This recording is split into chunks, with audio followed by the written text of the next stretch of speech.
আমরা বিরতির আগে কথা বলছিলাম নিউমোনিয়া নিয়ে। নিউমোনিয়া আক্রান্তের ঝুঁকিগুলো ক্রমাগত এই সিজনটিতে বাড়তে থাকে এবং আমরা স্যার প্রতিরোধে করণীয় কি কি ধরনের সতর্কতা গ্রহণ করা প্রয়োজন? প্রথমে আমি বলেছি যেগুলো হলে নিউমোনিয়াতে আক্রান্ত হওয়ার সম্ভাবনা বেশি থাকে, যেমন ঠান্ডা বা কোল্ড এক্সপোজার যাতে না হয় সেটা লক্ষ্য রাখতে হবে।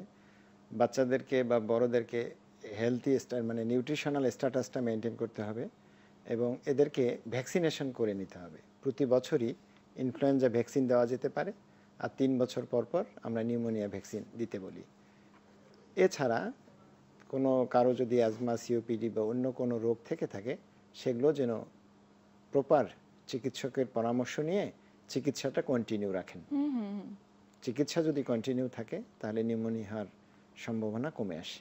আচ্ছা, সেক্ষেত্রে একজন বিশেষজ্ঞ চিকিৎসকের সাথে নিয়মিত ফলো আপে থাকাটা জরুরি।